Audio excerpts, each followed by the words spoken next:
Friends, how are you? Welcome to SST की पाठशाला। ठीक है, आज हम लोग डिस्कस करेंगे हिस्ट्री क्लास 6 चैप्टर 1। जैसे कि क्लास 7 का हिस्ट्री जो हम लोग किए थे उसमें हम लोग मेडिवल पीरियड को डिराइव किए थे। क्लास 6 के हिस्ट्री को हम लोग एंशिएंट हिस्ट्री बोलते हैं। ठीक है, एंशिएंट हिस्ट्री का ड्यूरेशन कब से कब तक रहा है? एंशिएंट हिस्ट्री का ड्यूरेशन रहा है 600 BCE टू 700 AD। ठीक है, 600 BCE टू 700 AD रहा है ड्यूरेशन किसका? एंशिएंट हिस्ट्री का, जो हम लोग क्लास 6 में पढ़ रहे हैं। ठीक है, सो इस जो 1100 इयर्स का जो टाइम पीरियड है, इस टाइम पीरियड में कौन सी रूलिंग डायनेस्टी रूल करती थी, एडमिनिस्ट्रेटिव मेथड क्या थे, ठीक है, इन सब चीजों के बारे में हम लोग जानेंगे। ठीक है, एंशिएंट टाइम को डिराइव किया 600 BCE टू 700 AD को। ठीक है, resource to know about our past. सबसे इंपॉर्टेंट पॉइंट की हिस्ट्री के फादर किसको कहते हैं? So Herodotus is known as the father of history. Second question है आपका कि हिस्ट्री के जानने के मेथड क्या है? ठीक है, किस मेथड से आप हिस्ट्री को जान सकते हैं? क्या सोर्सेज है आपके पास हिस्ट्री को जानने का?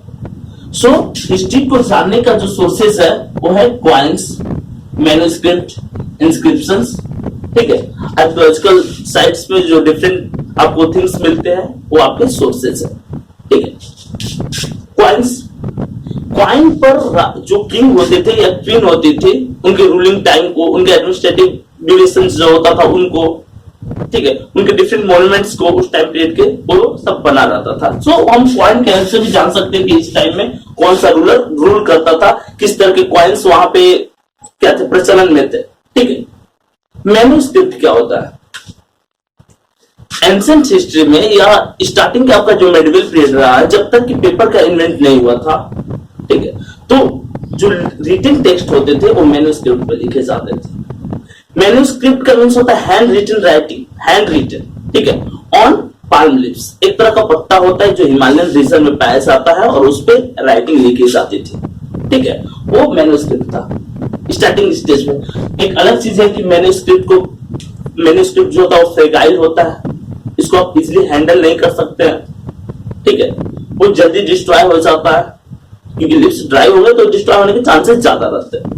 इंस्क्रिप्शंस का मींस होता है कि रिटन ऑन हार्ड सरफेसेस, जैसे कि रॉक हो गया, मेटालिक कोई प्लेट हो गया, तो उन सब चीजों पे अगर कोई चीज आप कोई भी वर्ड्स आप डिग करके लिख रहे हो तो इंस्क्रिप्शन का पार्ट होता है। सो ये सब सोर्सेस है आपके हिस्ट्री को जानने का। इन डिफरेंट सोर्सेस से आप हिस्ट्री को जान सकते हैं।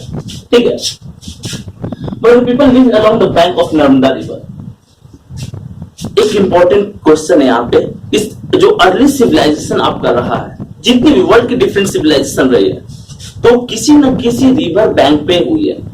क्यों? क्योंकि सर्वाइवल के लिए सबसे इंपॉर्टेंट अब आपको वाटर की रिक्वायरमेंट ज्यादा होती थी। स्टार्टिंग स्टेज में लैंड ट्रांसपोर्ट से पहले वाटर ट्रांसपोर्ट डेवलप था। ठीक है, और वाटर की रिक्वायरमेंट्स, विदाउट वाटर आप अपने लाइफ का इमेजिन भी नहीं कर सकते हो। सो उसकी रिक्वायरमेंट ज्यादा थी, किस चीज की? वाटर की। सो अर्ली सिविलाइजेशन जो डिफरेंट रिवर्स के बैंक पे हुआ, लोग नर्मदा रिवर के किनारे रहते थे। नर्मदा किस स्टेट में फ्लो करती है? तो मध्य प्रदेश वाले रीजन में फ्लो करते हैं, सतपुड़ा और विंध्या रेंजेस के बीच में फ्लो करती है। तो उस टाइम में वहां पे लोग सेटल्स थे। ठीक है, wheat and barley way grown about 800 years ago. Question आता है कि स्टार्टिंग के आपके क्रॉप्स कौन थे, किस किस क्रॉप्स को उगाया जाता था? सो स्टार्टिंग आपके जो क्रॉप्स है वो व्हीट और बार्ली है। ठीक है, व्हीट और बार्ली जो है स्टार्टिंग के आपके क्रॉप्स है, जिसको क्या किया जाता था, जिसका एग्रीकल्चर किया जाता था, जिसको उगाया जाता था। ठीक है, place where rice was first grown are to the north of Vindhyas. आपको पता है कि विंध्यास और सतपुड़ा रेंजेस जो है वो सेंट्रल एशिया के बीच में लाइज करता है। ज्योग्राफी का एक क्वेश्चन, सेंट्रल एशिया के बीच में। अब क्वेश्चन है कि जैसे व्हीट और बार्ली नर्मदा रिवर के बैंक के किनारे उगाया गया, उस तरह से कल्टीवेशन जो है राइस का कहां पे हो? सो राइस का कल्टीवेशन है वो विंध्या रेंजेस के नॉर्थ साइड में हो। किसका कल्टीवेशन? राइस का कल्टीवेशन विंध्या रेंजेस के नॉर्थ साइड में। प्रेजेंट डे में उत्तर प्रदेश आप ले सकते हो, आप नॉर्दर्न मध्य प्रदेश को ले सकते हो, बिहार, वेस्ट बंगाल भी उसका पार्ट होगा। ठीक है, सो वहां पे राइस का कल्टीवेशन हुआ। ठीक है, बोले कि about 2500 years ago cities developed on the bank of Ganga and distributaries. About 2500 years ago. Early civilisation में स्टार्टिंग का जो आपका सिविलाइजेशन रहा है, सो स्टार्टिंग के जो सिटी रहे हैं, नॉर्दर्न फ्रांस की मैक्सिमम सिटी जो है और रिवर गंगा के बैंक के किनारे है, मैक्सिमम सिटी। अब एक इंपॉर्टेंट क्वेश्चन कि क्यों रिवर के किनारे ही सिटीज डेवलप होते थे, या जो डेंसली पॉपुलेटेड आपका रीजन और रिवर बैंक के किनारे ही क्यों होता है? क्योंकि स्टार्टिंग स्टेज में इनकम के जो सोर्सेस थे ओनली एग्रीकल्चर था। इनकम के सोर्सेस क्या था? ओनली एग्रीकल्चर था, और एग्रीकल्चर के लिए जो सुटेबल कंडीशन होता है और रिवर बैंक के किनारे पाया जाता है, ठीक है। और इन सब कारणों के चलते लोग जो थे वो रिवर के किनारे सेटल होते थे। गंगा रिवर के किनारे जो है early civilisation 2500 years ago start हुआ था, ठीक है। South of Ganga river in place are known as Magadh. एक इंपॉर्टेंट क्वेश्चन, एंशिएंट हिस्ट्री में अगर किसी एम्पायर के बारे में आप पढ़िएगा, किसी महाजनपदाज के बारे में आप पढ़िएगा, ठीक है, मोस्ट पावरफुल महाजनपदाज के बारे में आप पढ़िएगा, तो मगध जो था वो मोस्ट पावरफुल महाजनपदाज था। मगध मोस्ट पावरफुल महाजनपदाज था, ठीक है। सो मगध पाया कहां जाता था? मगध सिचुएट कहां था? मगध सिचुएट था गंगा रिवर के साउथ साइड में, ठीक है। प्रेजेंट डे में जो आपका बिहार का कुछ डिस्ट्रिक्ट ले सकते हैं हम लोग, नालंदा, पटना, गया, ये सब जो डिस्ट्रिक्ट है वो मगध का पार्ट था, ठीक है।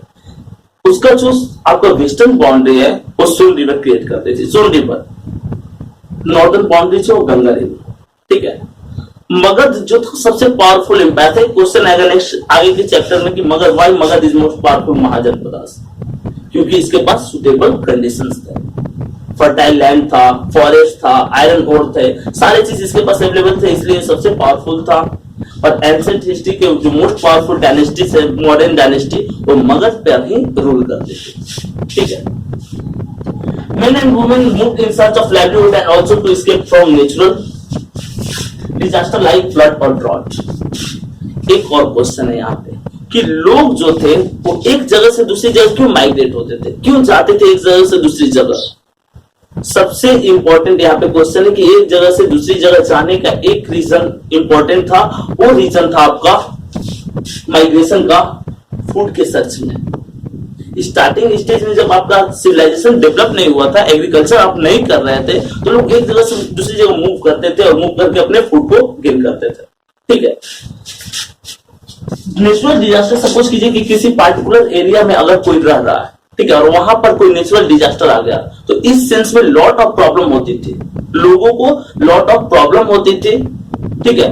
और इसलिए लोग एस्केप कर जाते थे उस जो नेचुरल डिजास्टर वाला एरिया है उससे, लाइक फ्लड और ड्रॉट, जैसे कि बाढ़ और ड्रॉट, सूखा से लोग एक जगह से दूसरी जगह मूव कर जाते थे। आपके पास स्टार्टिंग स्टेज में इतने सोर्सेस नहीं थे कि आप सिविलाइजेशन वेल स्टेबल सिविलाइजेशन आप डेवलप कर लो, ठीक है। सो इस सेंस में क्या होता था कि वेल स्टेबल सिविलाइजेशन नहीं डेवलप हो पाता था, तो लोग एक जगह से दूसरी जगह मूव कर जाते थे अपने जो लाइवलीहुड के लिए, प्रॉपर हैबिटेट के लिए। अब एक क्वेश्चन आता है कि इंडिया, ये जो आपका कंट्री का नाम इंडिया है, एक क्वेश्चन मेरे तरफ से है कि इंडिया को कितने नामों से जाना जाता था एंशिएंट हिस्ट्री से लेकर के अब तक? एंशिएंट हिस्ट्री से लेकर अब तक इंडिया को 6 नामों से जाना गया, ठीक है। वो 6 नाम कौन कौन से हैं? फर्स्ट आर्यावर्त, जम्बू द्वीप, जम्बू खंड, ठीक है, हिंदुस्तान, इंडिया, भारत। सो ऐसे 6 नाम है इंडिया का। ये नाम कैसे डेवलप हुआ, क्यों इसको इंडिया बोलते हैं या क्यों इसको हिंदुस्तान बोलते हैं? Names of land India comes from the Indus called Sindhu in Sanskrit. आपको पता है इंडस रिवर जिसके किनारे स्टार्टिंग का जो आपका Indus valley civilisation, most early civilisation जो था, one of the most early civilisation develop हुआ था, और इंडस रिवर के किनारे डेवलप हुआ था, ठीक है। और इंडस को हिंदी में, संस्कृत में क्या बोला जाता था? सिंधु नदी, ठीक है। Iranians and Greeks called its Hindus. Iranians या ग्रीक जो थे इसको हिंदूस बोलते थे, हिंदूस, इरानियंस और ग्रीक इसको बोलते थे, ठीक है। और भारत नेम फ्रॉम भारत, ठीक है, भारत नेम फ्रॉम भारत। एक जो आपका भारत नेम है, आपकी कंट्री का जो नाम भारत है, ठीक है, ये किसके नाम पर पड़ा? तो भारत के नाम पर पड़ा था, भारत का नाम, ठीक है। भारत के नाम पे इंडिया का नाम भारत पड़ा। भारत जो कि अगर आप महाभारत देखते हो तो उसी डायनेस्टी से बिलोंग करते थे, ठीक है। और वो एक बहुत ही बहादुर राजा थे, कहा जाता है। बहुत सारे मैथोलॉजिकल स्टोरी में हम लोग देखे हैं कि मतलब शेर के मुंह में हाथ डाल करके उसके टीथ को काउंट कर रहे हैं। वो सारे मैथोलॉजिकल स्टोरी के अकॉर्डिंग भरत जो थे वो एक बहुत ही महान ग्रेट राजा थे ऋग्वेद के टाइम में। जो पीरियड था उसका, ऋग्वेद कंपोज किया गया था 3500 ईयर्स एगो। ऋग्वेद कब कंपोज किया गया था? 3500 ईयर्स एगो ऋग्वेद को कंपोज किया गया था, ठीक है। ये मैन्युस्क्रिप्ट क्या होता है? जानते हैं हम लोग मैन्युस्क्रिप्ट क्या होता है? तो 5 लीव्स पे हैंड रिटन राइटिंग को हम लोग मैन्युस्क्रिप्ट कहते हैं, ठीक है। This books deals with all kinds of subject, religious belief and practices. इस बुक में मैक्सिमम किन चीजों का जिक्र रहता था? उस टाइम फिलोसफी या हम लोग बोलते हैं इतनी ज्यादा साइंस, इन सब चीजों की डेवलपमेंट नहीं हुई थी। मैक्सिमम इन बुकों में रिलीजियस थिंकिंग्स डेवलप रहती थी, रिलीजियस थिंकिंग लिखी रहती थी। कुछ मैथोलॉजिकल जो बुक थी, कुछ एपिक, रामायण, महाभारत, ऐसी कुछ बुक जिनको लिखा गया था। वेदांत जो है, पुराण है, इन सब चीजों को लिखा जाता था मैन्युस्क्रिप्ट के हेल्प से, ठीक है। इंस्क्रिप्शंस तो हार्ड सरफेसेस पे लिखा रहता था। जनरली राजा के जो कोर्टियर्स होते थे वही इंस्क्रिप्शंस कराते थे। इसमें राजा के ब्रेवरी के बारे में डिस्क्राइब होता था कि राजा ने कितनी बैटल लड़ी, ठीक है।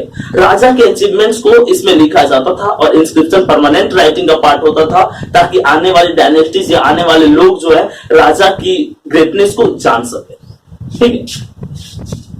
पूरा वही चीज आपको बोल रहा है कि relatively written on hard surfaces such as stone और मेटल। स्टोन और मेटल पे लिखा रहता था records of victories in battle fields, और एक डिफरेंट जो बैटल्स होते थे उसका रिकॉर्ड्स इसमें रहता था, ठीक है। Archaeologist is a person who studies the remains of building made of stones and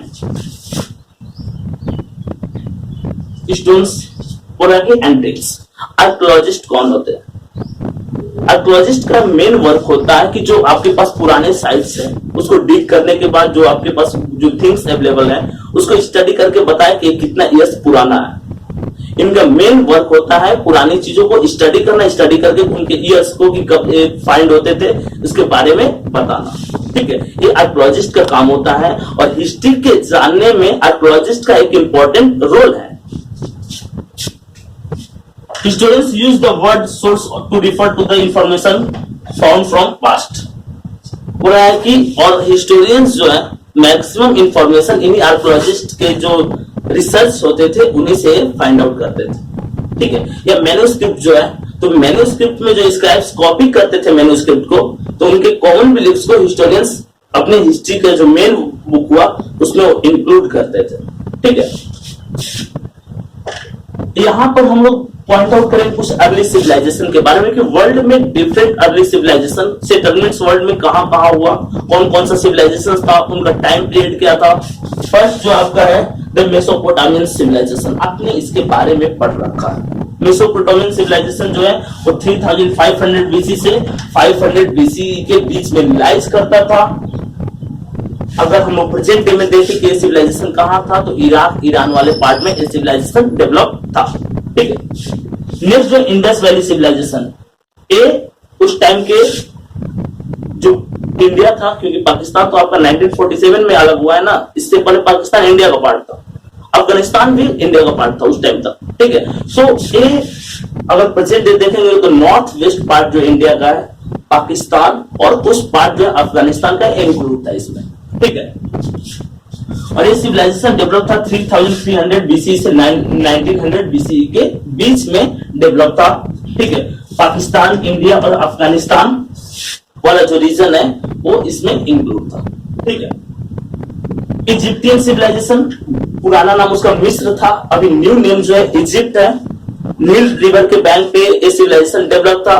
world के earliest civilisation, one of the earliest civilisation में से एक है, ठीक है।